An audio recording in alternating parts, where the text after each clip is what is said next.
Ibadah dalam masa PPKM darurat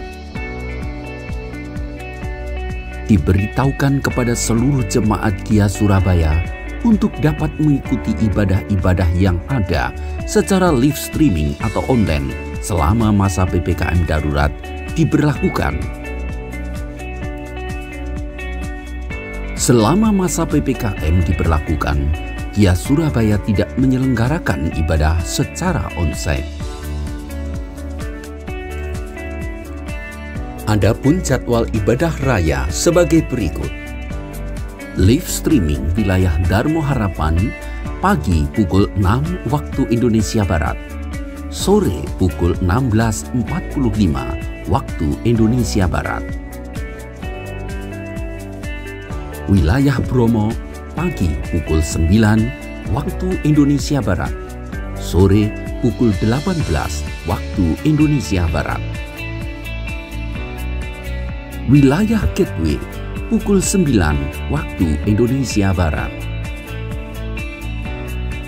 Dan Koblen Tengah pukul 7 waktu Indonesia Barat. Dan seluruh ibadah ketiga TPI yang ada akan diadakan secara online. Untuk kegiatan gerejawi lainnya tetap berlangsung secara live streaming maupun online. Demikian informasi tentang kegiatan gereja terkait dengan masa PPKM darurat. Tuhan Yesus memberkati dan menyertai kita sekalian.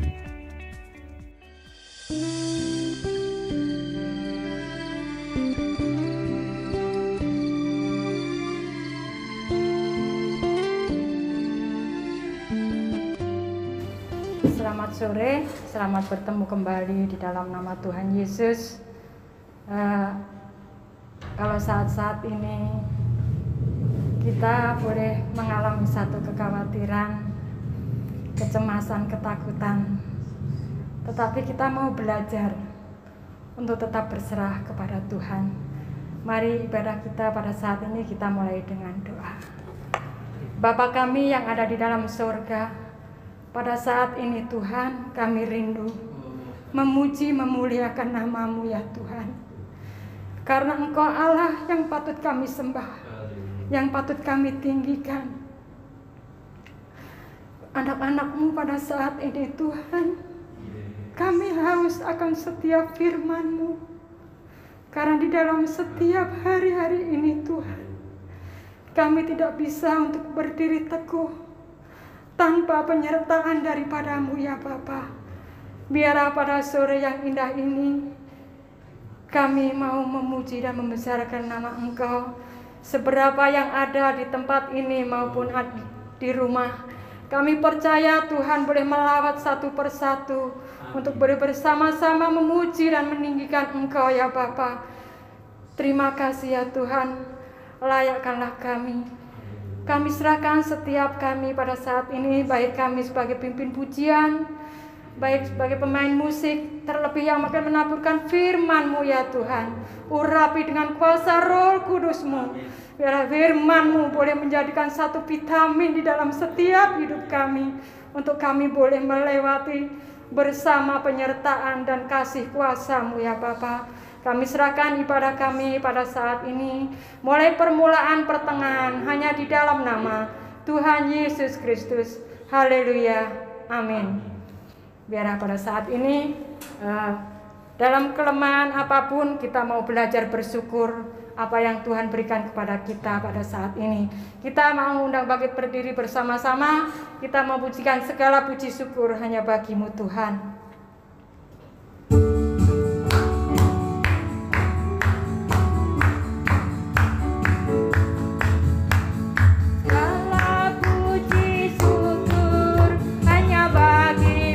Tuhan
Tuhan, kami persilahkan duduk kembali.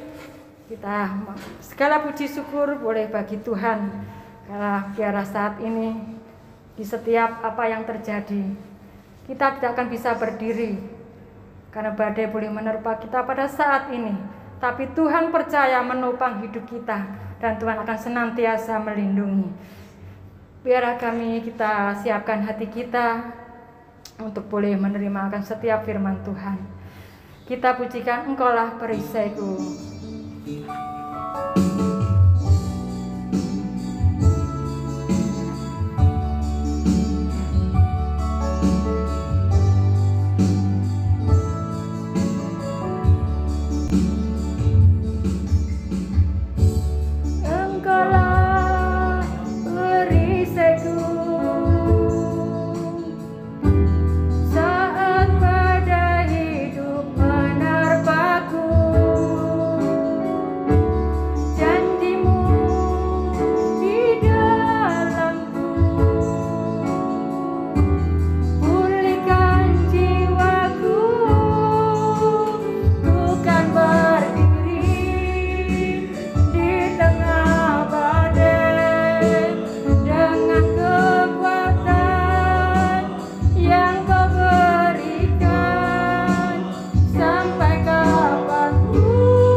dan tempat kami persilakan kepada Bapak Handoko.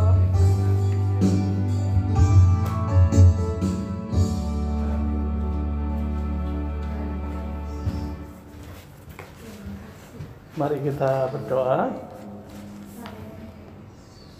Bapa kami yang di surga, kami bersyukur untuk saat-saat seperti ini. Kami boleh mendapatkan satu rahmat yang daripada Engkau ya Tuhan. Kalau kami boleh, walaupun secara online, kami boleh beribadah kepada Tuhan, khususnya di TPI Tengger ini ya Tuhan.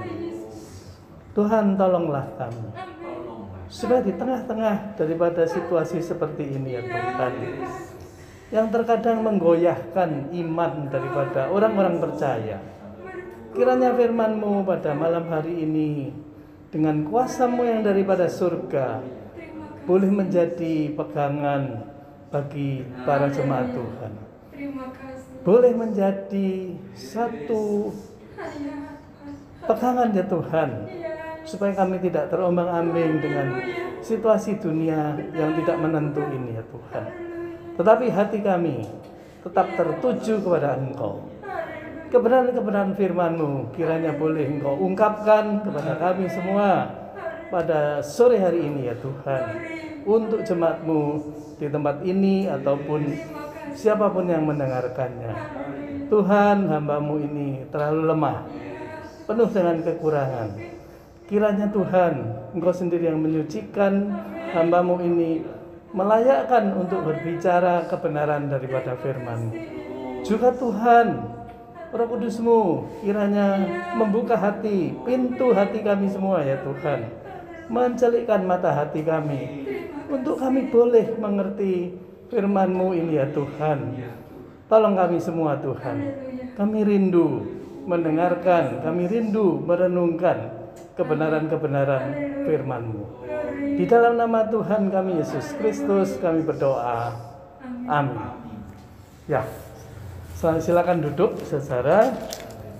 Selamat sore ya, petang ya ini ya saudara ya. Jadi pada hari ini memang agak kurang bagus situasi ya saudara ya.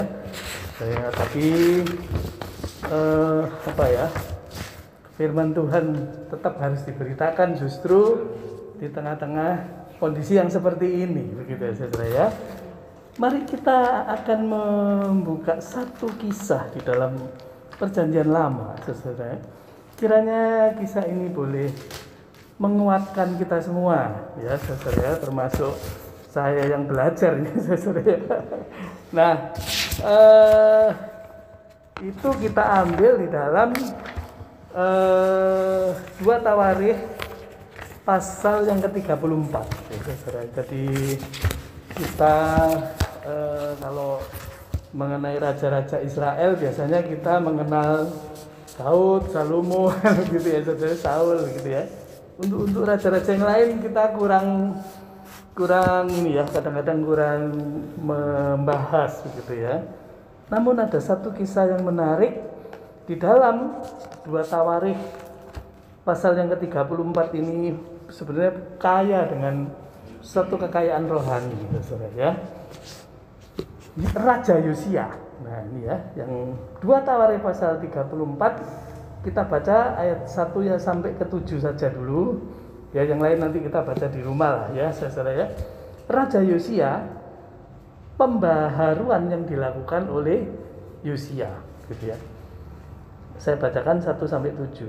Yosia berumur 8 tahun pada waktu ia menjadi raja, dan 31 tahun lamanya ia memerintah Yerusalem. Ia melakukan apa yang benar di mata Tuhan dan hidup seperti Daud bapa leluhurnya, dan tidak menyimpang ke kanan atau ke kiri. Pada tahun ke-8 dari pemerintahannya, ketika ia masih muda belia, ia mulai mencari Allah Daud bapak leluhurnya, dan pada tahun ke-12 ia mulai mentahirkan Yehuda dan Yerusalem dari bukit-bukit pengorbanan, tiang-tiang berhala, patung-patung pahatan, dan patung-patung tuangan. Mezbah-mezbah para Baal dirobohkan di hadapannya. Ia menghancurkan pedupaan-pedupaan yang ada di atasnya. Ia meremukkan dan menghancur luluhkan tiang-tiang berhala, patung-patung pahatan, dan patung-patung tuangan, dan menghamburkannya ke atas kuburan orang-orang yang mempersembahkan korban kepada berhala-berhala itu. Tulang-tulang para imam dibakarnya di atas mezbah-mezbah mereka. Demikianlah ia mentahirkan Yehuda dan Yerusalem, juga di kota-kota Manase, Efraim, Simeon, sampai ke kota-kota Naftali yang di mana-mana telah menjadi reruntuhan. Ia merobohkan segala mezbah dan tiang berhala, meremukkan segala patung pahatan, serta menghancurkannya dan menghancurkan semua pedupaan di seluruh tanah Israel. Sesudah itu ia kembali ke Yerusalem, ya. Jadi, saudara, yang kita bahas pada sore hari ini adalah seorang raja, ya saudara ya, dari kerajaan Yehuda, begitu saudara ya.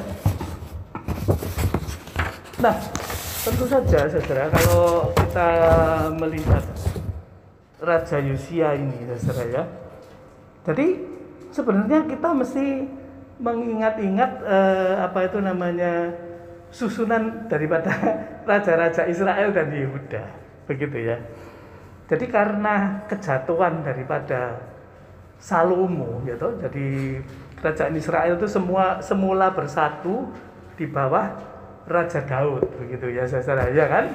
Kemudian Daud itu mempunyai seorang putra dari istrinya ya, Batseba, saudara. Itu Salomo yang begitu termasyur. Dia yang membangun bait Allah, kan begitu ya, membangun bait suci itu Salomo. Kemudian, tapi Salomo ini ada sedikit, ya bukan sedikit ya, ada kesalahannya begitu saudara ya. Si istrinya banyak 1000. Ini yang jadi masalah, gitu. Seorang raja hendaknya jangan banyak istri kan gitu ya, supaya bisa memikirkan pemerintahannya, bisa memikirkan rakyatnya. Walaupun dengan dalih apa itu perkawinan politik dan lain-lain pada waktu itu, memang Salomo ini sangat termasyur supaya wilayah-wilayah tidak berontak ya, terus pokoknya dikawini aja lah gitu ya, supaya istri semua kan tidak berontak. Jadi musuh-musuh jadi mertua jadi mantu jadi mertua ya, ya gitu ya. Nah itulah, dari istri-istri yang banyak dan gondek-gondek itu itu termasuk bangsa-bangsa kafir, sehingga masuklah ibadah-ibadah bangsa-bangsa kafir itu ke dalam Israel. Lah itu yang sangat menjijikkan daripada Tuhan, begitu ya saudara ya. Nah kemudian karena kejatuhan Salomo ini, maka kerajaan Israel itu terpecah menjadi dua, yaitu kerajaan Israel Utara yang rajanya pada waktu itu Yerobeam, itu bukan dari keturunan Daud.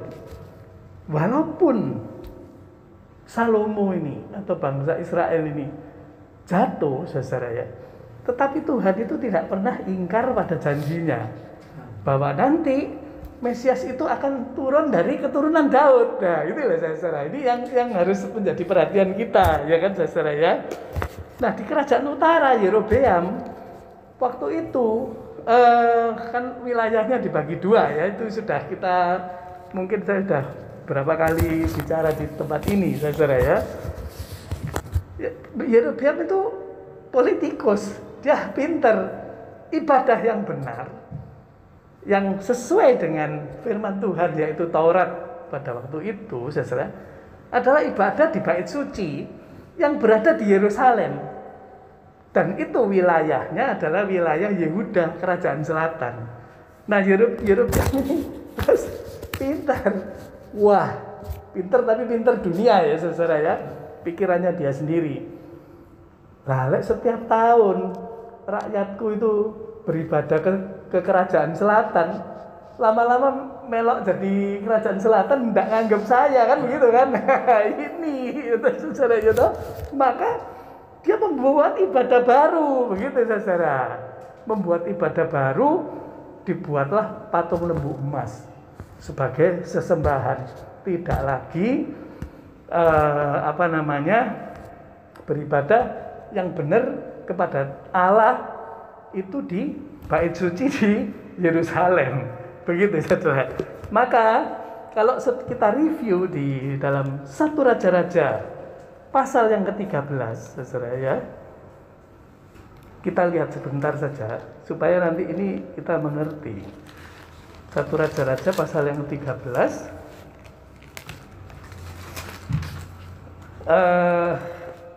Atau yang pasal 12 saudara-saudara bisa lihat yang di ayat 25. Ya toh? Jadi 12 ayat 25, Yerobeam memulai ibadah baru. Nah, ini raja di Israel Utara ini. Ya tadi itu ya, karena gak kepengin rakyatnya beribadah yang benar, ya toh? Maka dia mendirikan ibadah baru. Kemudian Yerobeam memperkuat gini ya, sudah ya itu nggak perlu saya baca. Ya, jadi dia intinya membuat apa itu namanya lembu emas gitu ya, sebagai sesembahan begitu ya kan. Kemudian di pasal yang ke-13, saudara-saudara perhatikan, ini penting yang di sini ya. Abdi Allah dari Yehuda. Sedang Yerobeam berdiri di atas mezbah. Jadi mezbah yang salah itu tadi, saudara ya. Sambil membakar korban, maka atas perintah Tuhan datanglah seorang abdi Allah dari Yehuda ke Betel. Begitu saudara. Ya. Lalu atas perintah Tuhan berserulah orang itu terhadap mezbah itu. Katanya, hai mezbah, beginilah firman Tuhan, ya, bahwasanya seorang anak akan lahir dari keluarga Daud, Yosia namanya. Nah, ia akan menyembelih di atas imam-imam bukit pengorbanan yang membakar korban di atasmu. Juga tulang-tulang manusia akan dibakar di atasmu. Pada waktu itu juga ia memberitakan satu tanda ajaib, dan seterusnya sehingga mezbah itu pecah dan lain-lain. Pokoknya suatu hari sesembahanmu yang gak benar ini tadi ya akan dihancurkan oleh keturunan Daud yang namanya Yosia. Begitu saudara ya kan. Nah inilah nubuatan daripada Nabi Tuhan terhadap Yerobeam. Nah saudara, kalau saudara melihat kita baca terus, yaitu saudara, susunan daripada raja-raja Israel, begitu ya saudara ya. Jadi Yerobeam itu zamannya pada mbek Rehabeam. Jadi Yerobeam itu raja pertama di Israel Utara setelah pecah. Rehabeam anaknya Salomo raja pertama setelah kerajaan itu pecah di kerajaan Yehuda. Ya saudara, ya kan? Nah, 200 tahun lebih kurang ini saudara, dihitung-hitung 200-an tahun setelah kira-kira 13-14 pokoknya belasan raja lah, baik di utara maupun di selatan ini, terjadilah kisah yang kita baca ini tadi. Begitu saudara, yaitu Raja Yosia ini. Begitu ya saudara, ya kan? Nah, pada waktu zamannya Raja Yosia ini, sampai kerajaan Israel Utara itu, yang rajanya ini belasan ini, mungkin 20 lah ya saudara ya, itu jahat semua. Jahat ya, nanti kita pelajari apa itu jahat. Nek di kerajaan utara ini ono sing bener, ono sing jahat juga. Begitu. Nah, karena kejahatan-kejahatan itu tadi, sampailah kerajaan utara itu, terakhir rajanya Hosea, setelah sekian ratus tahun itu hancur duluan. Karena Tuhan tuh murka, sudah wis iki sungguh ini anak kesayangan tapi melunat gitu ya, wis tak buai lah gitu. Ya kan gitu ya, itu saudara-saudara ya. Nah, sampai dibuanglah di Asyur, ditawan oleh kerajaan Asyur yang berkuasa pada waktu itu. Tetapi di kerajaan selatan, ya juga dengan belasan ini, itu ada raja yang baik, ada yang ini masih bertahan, begitu saudara. Tetapi kalau kita pelajari Yosia ini ada satu keanehan, begitu saudara. Ya ini di mana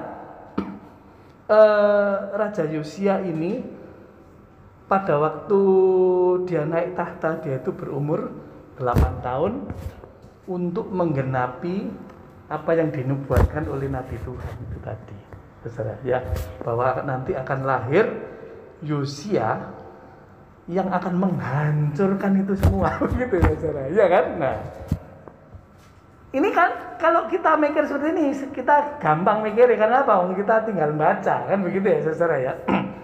Tetapi di dalam kurun waktu 200 tahun pada waktu itu sampai terjadilah kisah Yosia ini saudara ya. Ini sebenarnya satu hal yang sebenarnya juga gak masuk akal. Ada gak masuk akalnya bagi manusia, begitu saudara ya kan? Coba ya sekarang kalau kita buka di pasal 34 ini, kan Raja Yosia, pembaruan yang dilakukan oleh Yosia, Yosia ini umur 8 tahun, itu menggantikan bapaknya. Begitu saudara. Bapaknya ialah Raja Amon, yang di 2 Tawarikh 33 ayat 21. Begitu ya saudara ya. Nah, Raja Amon berumur 22 tahun pada waktu ia menjadi raja. 2 tahun lamanya ia memerintah di Yerusalem. Ia melakukan apa yang jahat di mata Tuhan, seperti yang telah dilakukan Manase ayahnya. Amon mempersembahkan korban segala patung dan lain-lain dan ini ya. Jadi pada waktu Raja Amon ini menjabat, dia ini umurnya 22 tahun. Menjabatnya 2 tahun saja. Dan setelah dia mati, dibunuh oleh rakyatnya, Yosia yang menggantikannya umur 8 tahun, sehingga Raja Amon ini, ayah daripada Yosia ini, melahirkan Yosia itu pada umur 16. Begitu saudara ya. Nah kemudian kalau kita urut lagi, bapaknya Raja Amon yaitu kakeknya Yosia. Nah ini saudara, itu juga di pasal yang 33 2 Tawarikh. Itu juga bisa dilihat di 2 Raja-Raja sebenarnya saudara ya. Yaitu Raja Manase kakeknya ini. Saya baca di ayat 1 pasal 33. Manase berumur 12 tahun pada waktu ia jadi raja. 55 tahun lamanya ia memerintah Yerusalem. Ia melakukan apa yang jahat di mata Tuhan. Begitu ya saudara ya. Sesuai dengan perbuatan keji bangsa dan lain-lain, nanti saya jelaskan. Jadi kalau kita hitung-hitung, sudah tak hitung-hitung sama saya saudara ya, pada waktu Yosia ini berumur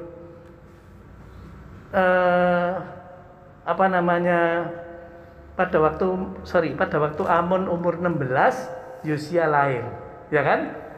Kalau itu dihitung pada waktu itu kakeknya itu berumur 61 tahun, gitu ya saudara. Ya toh? Sudah tak hitung semua ini saudara ya. Jadi kakeknya itu umur 61, yaitu Manase, terus Amon umur 22, Yosia lahir. Jadi Yosia ini kalau Yosia ini berumur 8 tahun pada waktu dia menjadi raja, saudara ya, maka sepanjang hidupnya itu dia 6 tahun lihat kegiatan daripada kakeknya. 2 tahun dia lihat kejahatan daripada bapaknya. Ya saudara ya. Nah, kakeknya itu kejahatan itu apa sih? Apa sih yang dimaksud dengan jahat itu apa? Kadang-kadang kita itu menganggap jahat, saudara-saudara ya, itu berbeda dengan jahat yang dimaksud oleh Alkitab. Kalau kita anggap jahat, kamu tuh jahat gitu ya, raja yang jahat. Wah, jahat tuh ngamuan gitu ya saudara ya. Kan gitu saja. Walit itu, orang yang salah titik itu ngamuk. Terus orang yang mukul, bengis, itu kita anggap jahat, begitu saudara. Tetapi yang dimaksud jahat di mata Tuhan, ya saudara, itu berbeda sekali. Bahwa yang dimaksud jahat di mata Tuhan itu adalah membawa umat itu menjauh daripada kebenaran. Nah ini loh saudara ya.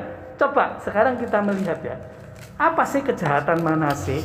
Kalau kita lihat di pasal 33 ayat 2, jadi setiap raja yang disebut jahat, termasuk Yerobiam tadi yang disebut jahat, adalah dia itu membawa umat jauh daripada kebenaran. Ya, ini harus menjadi perhatian kita. Tidak beribadah kepada Tuhan yang benar, tapi rakyat itu dijauhkan.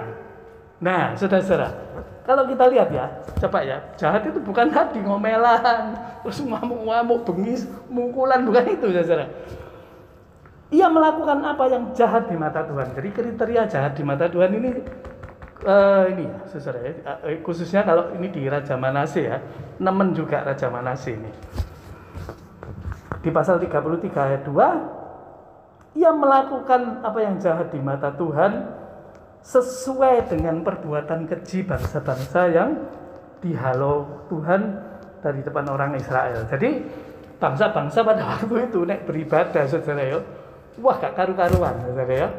Mungkin ibadahnya itu gak karu-karuan lah, membakar orang, merebus orang, mempersembahkan orang tuh ya ada semua macam-macam wis pokoknya kegelapan gitu ya.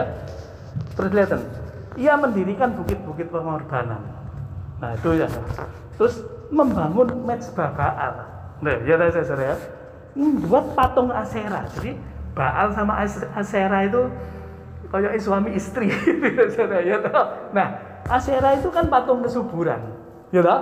Dewa kesuburan, dewi kesuburan. Sehingga ritual-ritual di kuil-kuil Asyera itu ada pelacurannya. Gitu. Jadi dek sana wong laki yang melacur, wong perempuan yang melacur. Itu kan satu kekejian di mata Tuhan. Sampai sedemikian. Nah, yang lebih gila lagi ya saudara ya.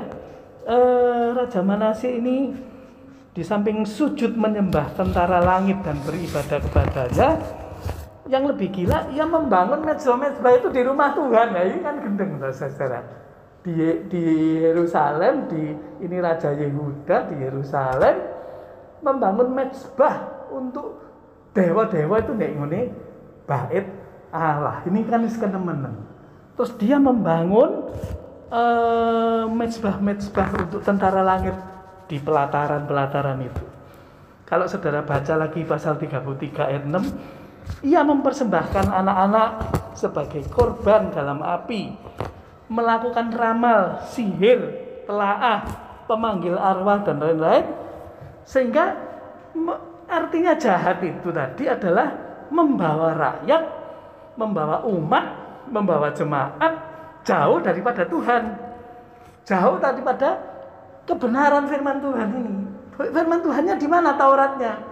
Ibadah yang sesuai dengan Taurat yang di bait Allah, yang di Yerusalem, yang ditauratkan oleh Tuhan melalui Musa itu ibadah yang benar.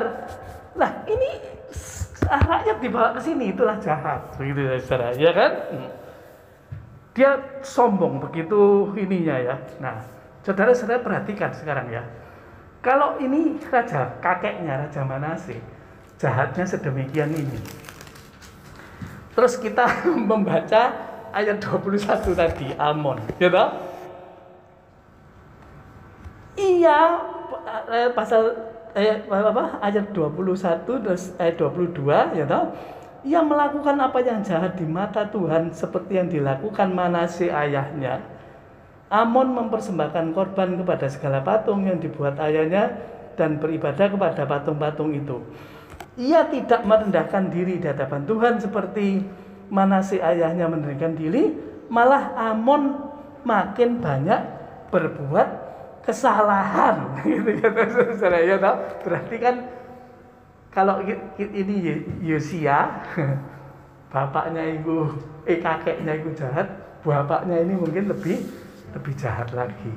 Lebih jahat itu sekali lagi adalah menjauhkan umat daripada kebenaran, dari ibadah yang benar, gitu ya saudara. Jadi ibadah itu, saudara jangan ngomong walaupun ini Israel ini pada rajanya Israel, saudara ya, tetapi ada ibadah baru, ada ibadah yang benar, begitu saudara, ya kan? Nah inilah yang cerita daripada Yosia ini, saudara. Kemudian kalau kita lanjutkan daripada kisah daripada Yosia ini, saudara, maka kita melihat ya, bahwa karena kejahatan itu tadi, saudara ya, seolah-olah apa ya, saudara? Seolah-olah sebelum Yosia ini menjadi raja, tentu saja kita berpikir bahwa kerajaan Yehuda itu wis entek, sudah ini. Memang Tuhan juga sudah merancangkan suatu malapetaka menghancurkan kerajaan Yehuda ini karena sedemikian jahat rajanya, menjauhkan umat daripada kebenaran itu tadi. Nah, sekarang kita melihat ya, kadang-kadang saudara kita melihat begini, wes rasanya gak mungkin ada ada yang baik. Sudah, ini kakeknya jahat, si anak Eli jahat, mana ada cucunya terus kok bisa baik. Nah, terkadang saudara memang inilah yang dinamakan kedaulatan Tuhan ya. Jadi terus terang saja, kita ini mesti bicara bahwa Tuhan itu mempunyai musuh. Sejak awal si iblis ini memang mau menghancurkan rencana Tuhan untuk menyelamatkan manusia. Memang Tuhan sudah berjanji bahwa suatu hari nanti keturunan dari perempuan ini ya akan meremukkan kepalamu, kan demikian ya.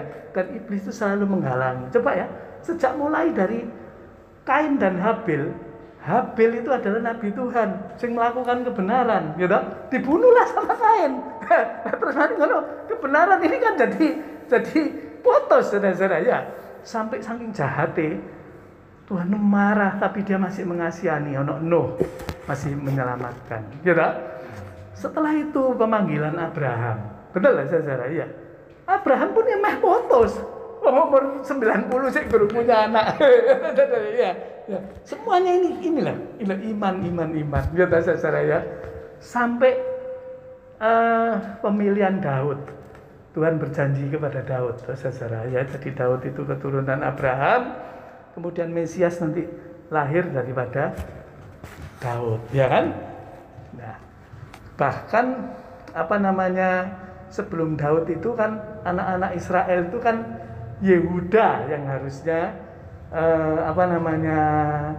yang menjadi raja-raja di Israel ya. Dari 12 suku itu kan Yehuda yang jadi raja Israel, begitu ya saudara ya. Yehuda pun punya anak juga mati terus Onan itu saudara ya. Tetapi Tuhan tetap menyelamatkan. Intervensi adalah bagaimana mungkin Yehuda bisa bersetubuh dengan Tamar mantunya untuk melanjutkan keturunan daripada Yehuda loh. Kan ini intervensi Tuhan selalu, saudara. Sebenarnya si iblis juga selalu menghalangi terus, begitu saudara. Ya kan? Nah, ini yang harus kita ingat. Bahkan sampai suatu hari ada pas raja siapa itu Atalia ya, waktu Atalia itu membunuh anak-anak Daud, tak satu yang diselamatkan. Yoas, ya kan kita kalau kita baca di raja-raja ini, maka sampailah kepada Yosia ini juga demikian.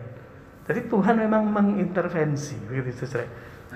Akhirnya kan saudara sudah mikir, saudara ya kan, apa yang dinubuatkan oleh Tuhan. Mesti nenek secara manusia ini gak mungkin terjadi, wong kakeknya ini jahat terus mari gitu bapaknya jahat, lebih jahat kok iso anaknya iso api. Ini saudara ya kan.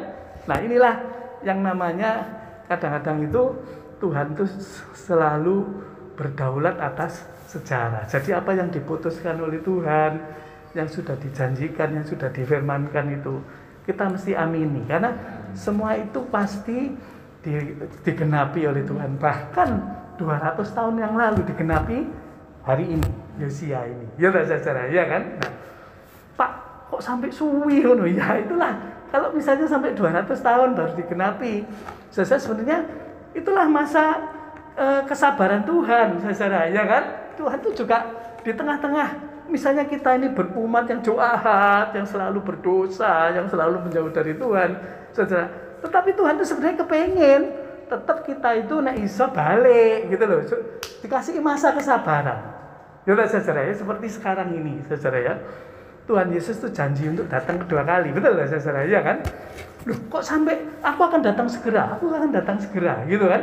Tapi kok sampai saya tidak datang-datang, itu kan masa kesabaran toh saudara.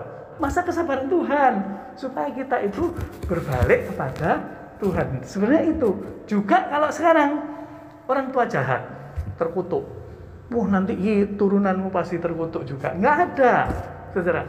Semua yang mau bertobat langsung dia bisa dibaiki, bisa kembali kepada Tuhan. Kau no apa itu namanya apa itu berkat turunan. Oh nek wong tuane iki, wah wong tuane ini wong apik nanti anak ini keturunan ini berkat, itu enggak saudara. Tergantung individu, maksudnya personal.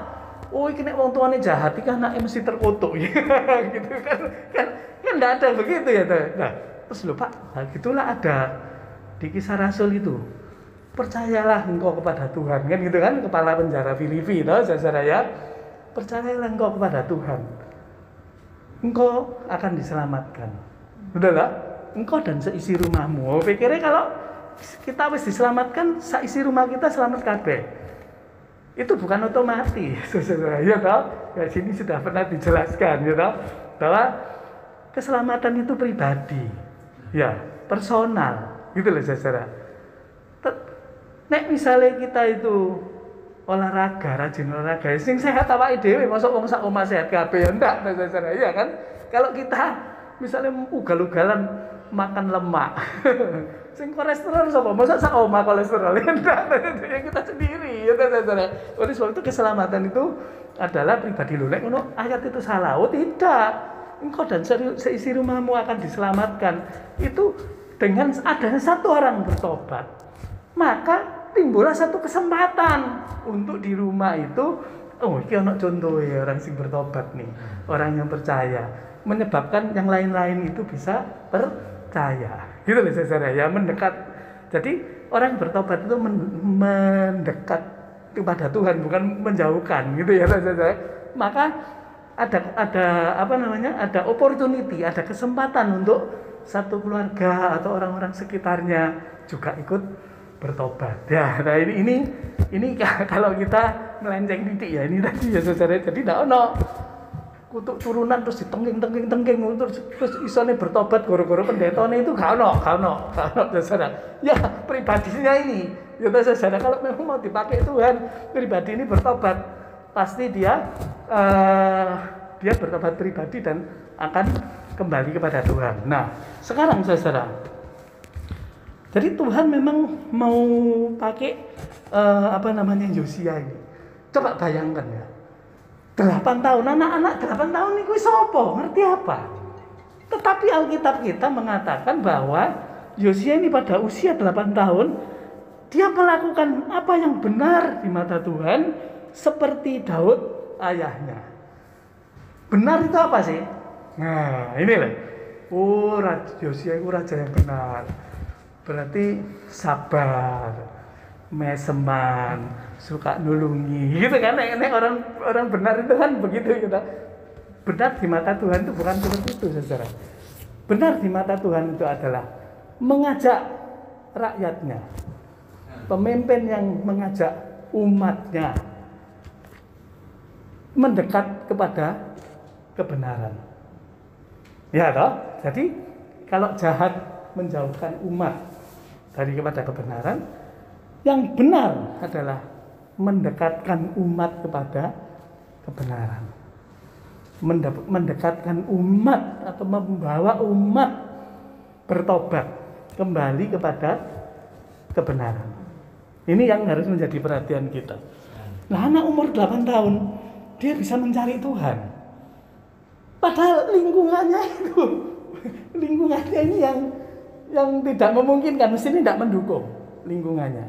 Tetapi memang Manase itu kakeknya pada tahun-tahun terakhir dia bertobat kepada Tuhan. Apakah di situ dia melihat kakeknya, ya kita nggak tahu. Tetapi yang jelas Tuhan berkarya dan Tuhan menggenapi nubuatan Nabi yang sudah diucapkan oleh Tuhan sendiri 200 tahun yang lalu, bahwa Yosia ini jelas ditulis namanya ya saudara ya, dari yang mestinya itu barang gak mungkin jadi mungkin karena Tuhan ini ya ini ya. Jadi umur 16 tahun dia mencari Allah. Daud bapak ini ya, bapak leluhurnya pada waktu itu dia itu masih remaja, dadi rojo, berkuasa, sugih, si remaja tapi gak ugal-ugalan. Justru dia mencari Tuhan, ia mentahirkan Yehuda dan Yerusalem. Lihat di ayat yang ketiga saudara ya, jadi seluruh negeri itu rakyatnya itu ditahirkan, disucikan semua, diajak semua beribadah kepada Allah yang benar, gitu ya saudara ya, membawa kembali umat kepada ibadah yang benar di bait Allah sesuai dengan Taurat Tuhan. Pada tahun yang ke-12, yakni dia pada waktu umur 20 tahun, begitu ya saudara ya, itu ia mentahirkan Yehuda dan Yerusalem. Saudara-saudara bisa melihat di ayat 3 di pasal 34 ayat 3 ini. Yang lebih aneh lagi saudara ya, ini ya saudara ya. Jadi ini saya pikir ini ya saudara, yang lebih aneh lagi. Tadi sudah umur 8 tahun gak ngerti apa-apa tapi dia mencari Tuhan. Terus berapa tahun lagi mentahirkan Yerusalem, ya kan? Berarti orang ini benar-benar orang yang mencari Tuhan. Orang-orang yang cinta pada Tuhan, saudara, ya kan? Orang-orang yang cinta pada Tuhan, Tuhan itu tambah-tambahkan, saudara. Jadi orang-orang sing ndak mau cari Tuhan, dia yang sudah merasa cukup. Ya wes, Tuhan ndak tambah-tambahkan. Coba ya. Pada waktu dia umur pada tahun ke-18, yaitu dia itu umur 26, saudara ya. Karena cintanya pada Tuhan, dia tuh suruh memperbaiki bait suci yang rusak itu. Bait suci ini loh, tak kasih duit. Ini perbaikono semua. Pada waktu memperbaiki, dibandani itu, di yang rusak dibetulkan, diganti apa kayu-kayunya diukir lagi. Dia itu bisa imamnya itu, pegawai-pegawainya itu bisa menemukan kitab Taurat yang lama itu tidak terbaca. Begitu loh saudara ya kan. Nah, di sini tahu saudara, orang yang cari Tuhan terus ditambah-tambahi saudara, ya kan? Tuhan itu tambah-tambahkan hikmat gitu ya saudara ya. Nah, setelah ditemukan kitab Taurat gitu toh saudara-saudara, lihat di pasal 34 ayat yang ke-8 itu kan judulnya kitab Taurat ditemukan kembali. Ya, setelah dia dibacakan kitab Taurat itu, seketika juga Yosia ini mengoyakkan pakaiannya, menyadari akan dosa dan kesalahan-kesalahannya, menyadari dosa yang sudah dilakukan oleh nenek moyangnya. Bayangkan ya, pada waktu itu mungkin ya yang sing ketemu itu ya Ulangan 26, 27, 28 mungkin ya toh, berkat dan kutuk itu. Jadi kalau engkau begini engkau dikutuk itu tuh wah takut sekali nih saudara-saudara ya. Nah, maka terus dia bertobat, sudah nyuruh imamnya, kamu tanya ke nabi, cari petunjuk Tuhan ya. Maka Tuhan memang mengatakan bahwa sebenarnya aku wis gak tahan lagi lihat bangsa Israel ini, wis mau tak musnahno. Tetapi kamu ngomong kepada Yosia, karena Yosia itu begitu dia tahu, kemudian dia merendahkan diri, dia nangis, dia mengoyakkan pakaiannya, ya tanda pertobatan. Setelah dia bertobat, yang menyesal, saudara-saudara, menangis dan mengoyak, maka Tuhan sudah ngomong kepada Yosia ya, bahwa malapetaka selama engkau hidup, engkau tidak akan lihat malapetaka itu. Tetapi memang hukuman Tuhan atas Israel itu wis begitu ya saudara ya.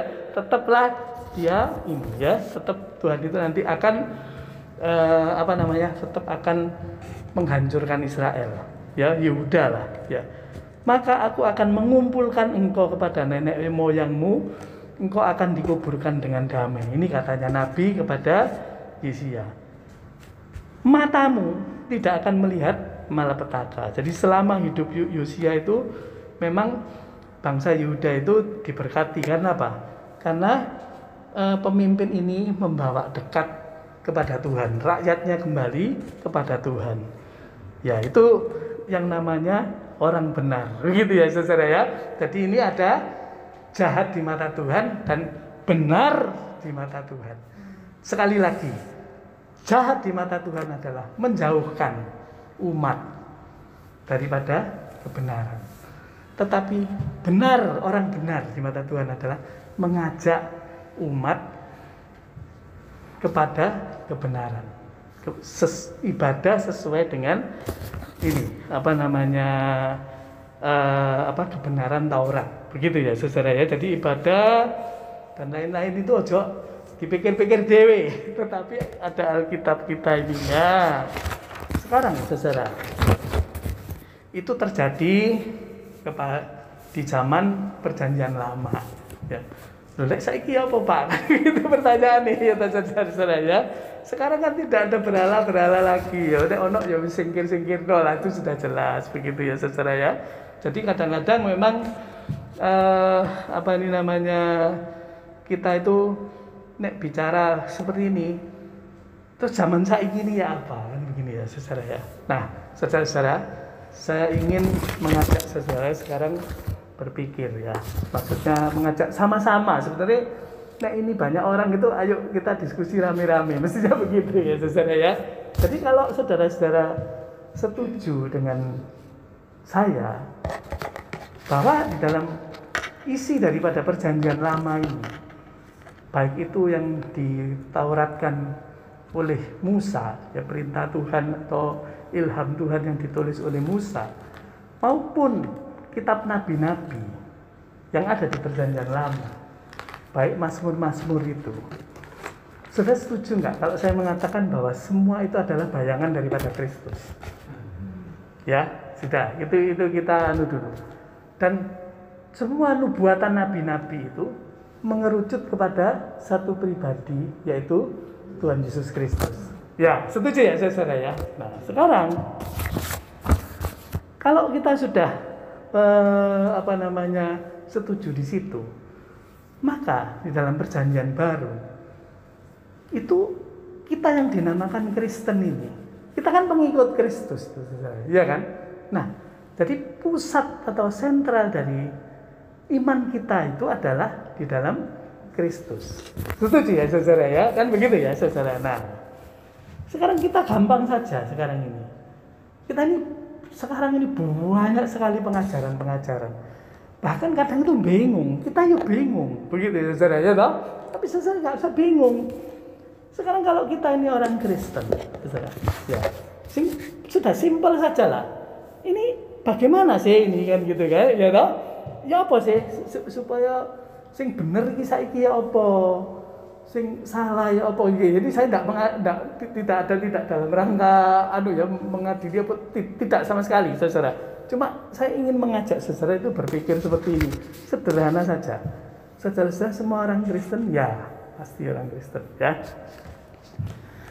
Orang Kristen punya hari besar loh. Ya, hari besarnya kan yang pertama apa? Natal gitu ya kan. Nah, sekarang kita simpulkan dari situ saja, berarti hari besar itu adalah hari yang penting di dalam kekristenan. Setuju? Nek gak penting kan nggak mungkin dibikin hari besar, saudara. Benar nggak? Setuju ya di sini ya. Sekarang kalau kita ngomong hari besar Kristen apa? Natal. Cocok? Sudah, setuju. Natal itu apa sih? Kita memperingati apa sih? Kedatangan Tuhan Yesus atau kelahiran Tuhan Yesus di dunia ini. Betul ya saudara? Itu adalah Allah sendiri yang datang ke dunia. Kan demikian ya? Mengambil rupa manusia, menjadi manusia. Ya toh? Nah, sekarang pertanyaan saya nomor 2. Kalaupun Tuhan Yesus itu datang ke dunia, Allah itu datang ke dunia, inkarnasi menjadi Tuhan Yesus, tujuannya dia datang itu untuk apa? Ini, ya saudara, ya kan? Kembali lagi kita kepada hari besar lagi, ya. Tujuannya Natal ini tadi adalah untuk Jumat Agung, setuju nggak saudara? Setuju nggak? Ya, jadi Tuhan Yesus memang datang ke dunia untuk Jumat Agung, untuk mati di kayu salib. Nah, di antara dia kelahirannya sampai dia mati di kayu salib, tentu saja di kurun waktu 33 tahun, ataupun yang lebih jelasnya itu pada 3,5 tahun terakhir, di situ adalah ajaran-ajaran daripada Kristus. Disitulah Tuhan Yesus itu mengajarkan kepada murid-muridnya, khotbah di bukit lah, perumpamaan-perumpamaan lah, dan ajaran-ajaran yang lain. Betul ya saudara ya? Nah, di dalam tetapi di tengah-tengah daripada 3,5 tahun itu, Tuhan Yesus itu sering ngomong loh, sering ngomong. Ya toh, saudara? Aku tuh nanti mati. Aku tuh nanti Jumat Agung. Gitu loh saudara. Bolak-balik ngomong begitu, ya kan? Bahkan untuk memberitakan penderitaannya itu dia ngomong ada 3-4 kali kepada murid-muridnya yang dicatat di dalam Alkitab kita. Berarti Natal, Jumat Agung, terus mari ngono apa saudara? Paskah, hari Minggu, kebangkitan. Kalau kebangkitan itu tidak penting, tidak mungkin dijadikan hari besar. Jadi Tuhan Yesus lahir untuk mati, di tengah-tengah ini ada pengajaran Yesus, kemudian dia bangkit pada hari yang ketiga, pada hari Paskah. Itu menunjukkan bahwa apa? Dia itu hidup. Jadi ada hidup setelah kematian.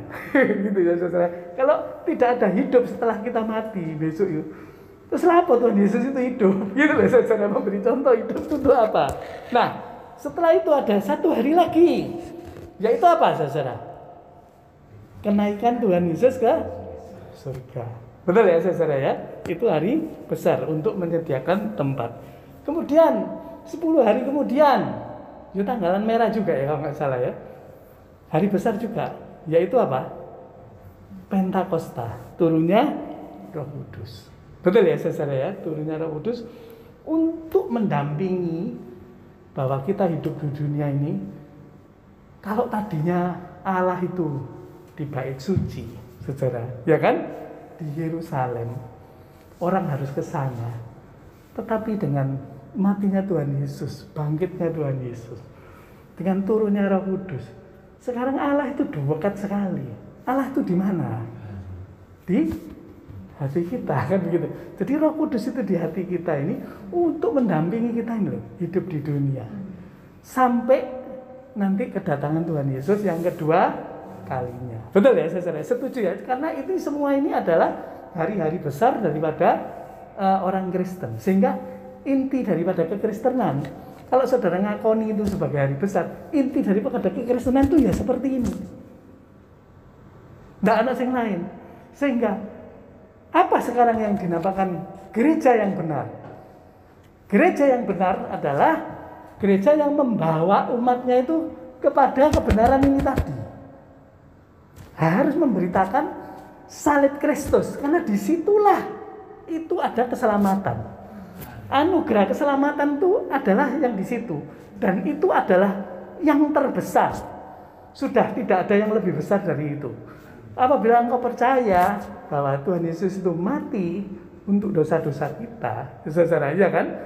Maka disitulah kita ini sudah memperoleh satu anugerah keselamatan yang begitu besar itu tadi. Nah, setelah itu kita kan tentu saja orang-orang percaya itu kan maunya masuk surga, ya saudara. Nah, untuk masuk surga kan Tuhan Yesus sudah ngajari ajaran-ajaran daripada Tuhan Yesus itu tadi, saudara.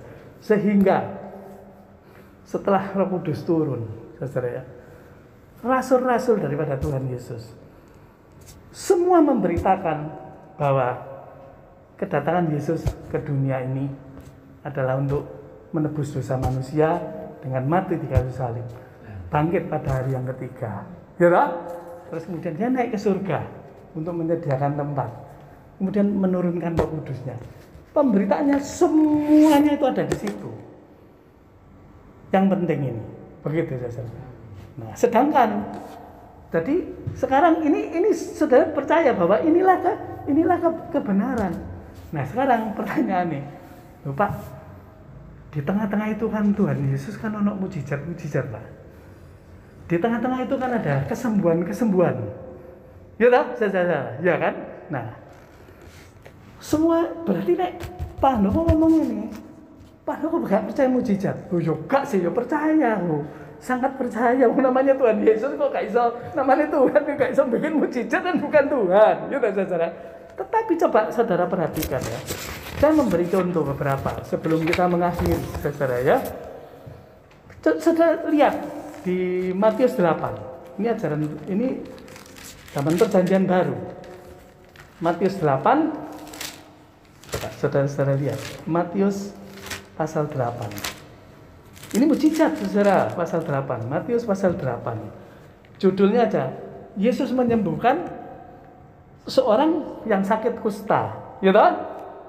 Ketika itu tahir, kemudian di ayat 4 Tuhan Yesus bilang apa? Lalu Yesus berkata kepadanya, ingatlah, jangan engkau memberitahukan hal ini kepada siapapun. Stop ya.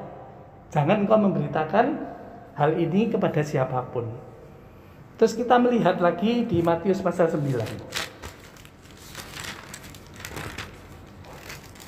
Ini cuma contoh-contoh saudara. Di ayat 27, Matius 29 ayat 27. Yesus menyembuhkan mata 2 orang buta. Ya toh? Singkatnya setelah disembuhkan, dikatakan di dalam ayat yang ke-30, maka meleklah mata mereka. Dan Yesus pun dengan tegas berpesan kepada mereka, katanya, jagalah supaya jangan seorang pun mengetahui hal ini. Saudara, pertanyaan saya, kenapa kok Tuhan Yesus mengatakan jangan bilang-bilang dulu, jangan kamu siarkan? Kenapa, saudara? Kira-kira Tuhan Yesus bilang, mujizat nek bagiku, ngakui Tuhan, itu gak penting. Nanti kamu beritakan yang kita omongkan tadi. Nanti kamu beritakan kalau aku sudah naik di kayu salib. Nanti itu beritakan. Yang ini gak perlu diberitakan.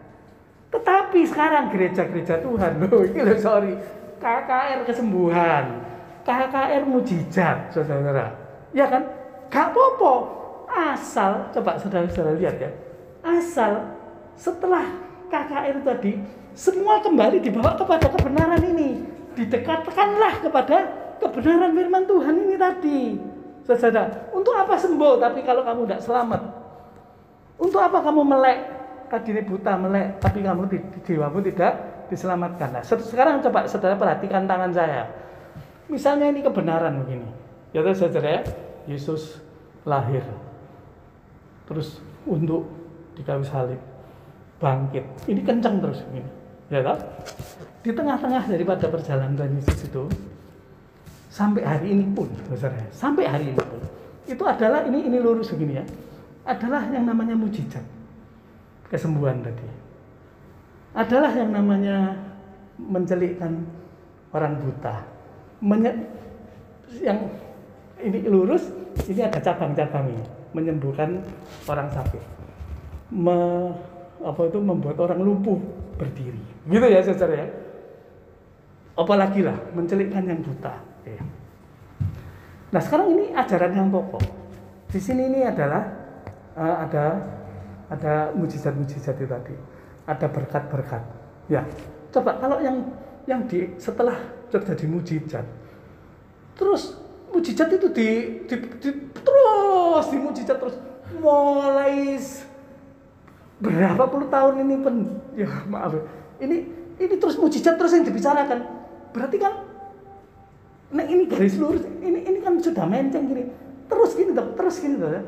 Akhirnya sampai bawah ini tambah jauh nggak dengan kebenaran. Nah ini lurus ini dengan kebenaran, ini jauh. Jadi yang menjauhkan dari kebenaran itu loh. Ini saudara nilai sendiri. Jadi kalaupun memang ini ada mujizat, kita syukuri, kembalikan ke sini. Di sini ada berkat. Berkat terus yang diputar berkatnya. Akhirnya ini berkat itu sampai di sini pengertiannya jemaat Tuhan itu. Nah dengan kebenaran ini tambah jauh, tambah lama. 10 tahun tambah jauh lagi, mungkin sampai sono lebarnya, saudara. Nah inilah yang harus saya sampaikan. Jadi kebenaran firman Tuhan itu adalah kebenaran firman Tuhan yang pokok. Seperti yang saudara yakini di hari-hari besar itu, saudara. Itulah yang iman kita harus dibangun atas dasar seperti itu. Nah, kalau sudah ngerti ini, jauh-jauh bumbun lagi. Baik soal kesembuhan, sudahlah. Dukun-dukun itu lebih pinter, saudara. Cuma didon kita sembuh. Nggak perlu sampai gini, nggak perlu. Begitulah saudara. Kebenaran firman Tuhan ini lo ajar no. Nah, coba dalam situasi seperti ini, kalau kita ini mengerti hal seperti ini, saudara-saudara, gereja membawa umatnya terus pada kebenaran. Cobalah satu Alkitab, saudara selidiki, mulai perjanjian baru sampai kitab Wahyu, semuanya berbicara mengenai Kristus. Tidak ada yang lain nih. Nah, kok terus kita bicara kesembuhan, kita bicara berkat, terus kita bicara hal-hal yang lain. Gitu loh saudara. Memang ada semua di dalam Alkitab, tetapi itu nanti dikembalikan ke sini, ini kembalikan ke sini.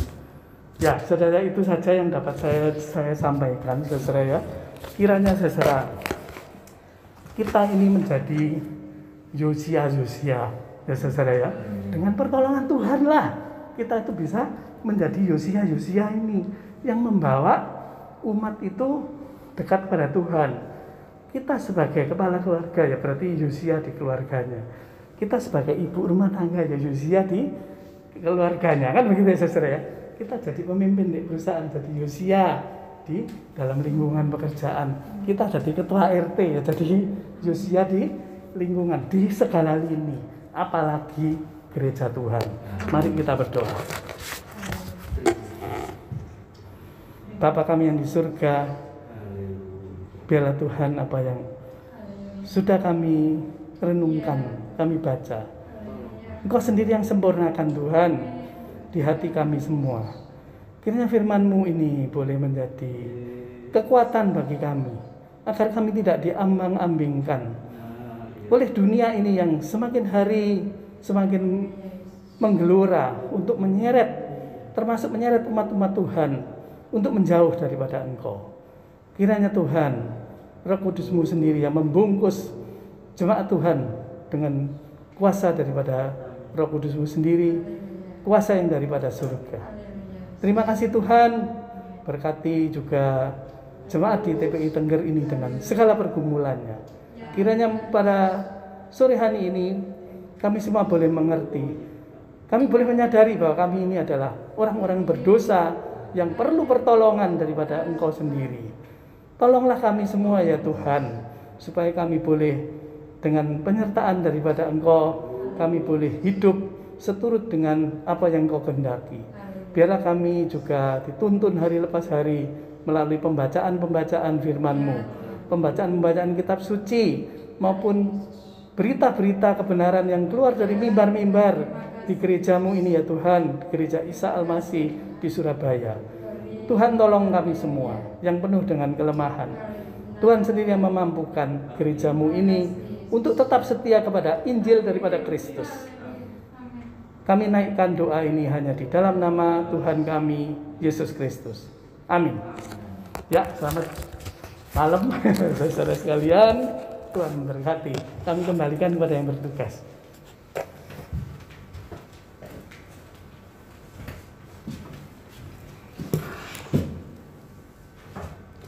Puji Tuhan, kita sudah diberkati firman Tuhan hari ini. Kiranya firman Tuhan boleh menuntun kita semua. Kami mewakili Jemaat TPI Tengger mengucapkan banyak terima kasih kepada hambanya Bapak Andoko Setiono. Kiranya Tuhan senantiasa memberkati. Sebelum pengumuman kami bacakan, mungkin Bapak Ibu yang di rumah ingin memberikan satu persembahan bisa melalui rekening gereja maupun GoPay. Pengumuman untuk pelayanan Jumat ke depan tanggal 16 Juli. Pimpin pujian adalah Bapak Imam Soekarno. Firman Tuhan akan dilayani Pendeta Muda Rian Waruwu, keyboard Saudari Patricia, dan kita diminta untuk tetap berdoa untuk negara kita dan gereja kita. Semoga pandemi ini boleh segera dipulihkan dan tetap kita laksanakan protokol kesehatan.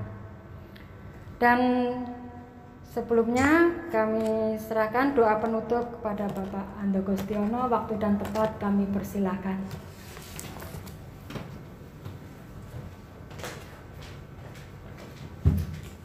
Mari kita akan akhiri kebaktian kita di malam hari ini, saudara, sambil kita bangkit berdiri, kita akan berdoa.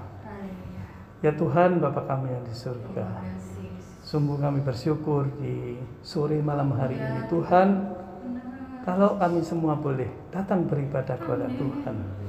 Kami boleh menaikkan puji-pujian kami boleh memberikan persembahan-persembahan kepada Tuhan untuk gerejamu ya Tuhan, untuk rumahmu ini ya Tuhan.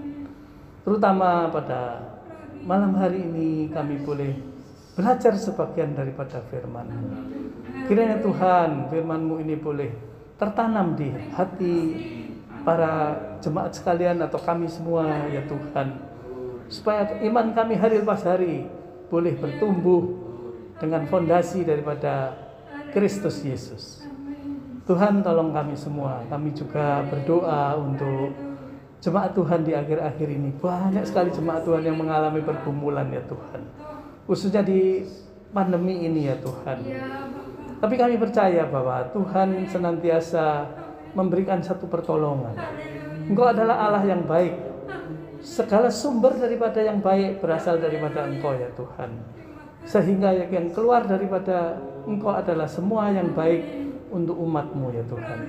Kalaupun ada jemaat yang mengalami sakit penyakit, bergumul di dalam sakit penyakitnya, Tuhan tolong Tuhan. Bahkan Tuhan memberikan sesuatu yang tidak kami pikirkan ya Tuhan, sesuatu yang indah di balik kesukaran-syukuran daripada yang kami alami. Terutama juga kalau kami berdoa untuk jemaat-jemaat Tuhan yang bergumul di dalam masalah-masalah keuangan ya Tuhan, pekerjaan ya Tuhan. Biarlah Tuhan semuanya ini jemaat Tuhan boleh rindu, boleh berpasrah Tuhan, bersandar kepada Engkau ya Tuhan. Engkau senantiasa membukakan jalan kepada setiap orang-orang yang percaya, yang bersandar kepada Engkau ya Tuhan. Tolong juga Tuhan untuk jemaat-jemaat Tuhan yang bergumul dalam masalah-masalah keluarga. Engkau yang Maha Kasih senantiasa memancarkan kasih kepada jemaat-Mu ya Tuhan.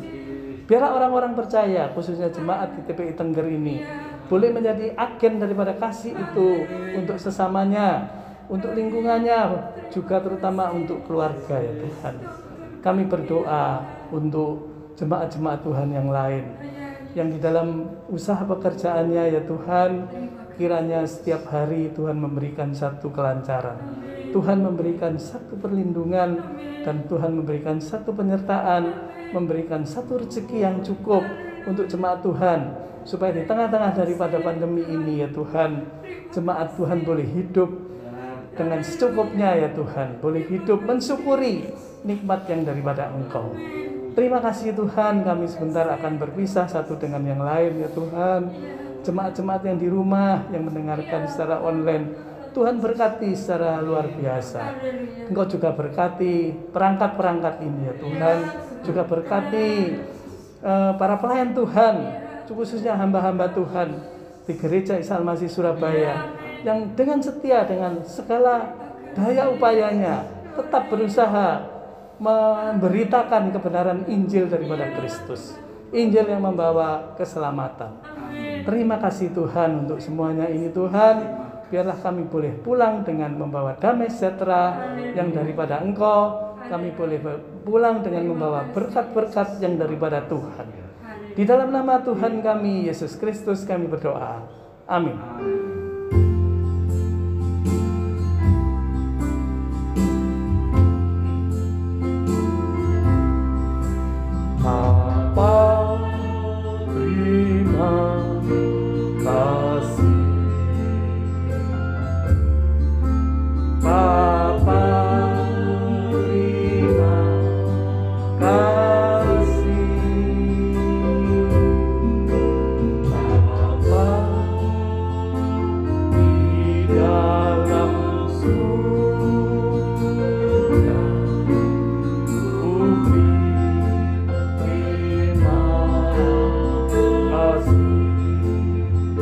Bapa, terima kasih. Terima kasih.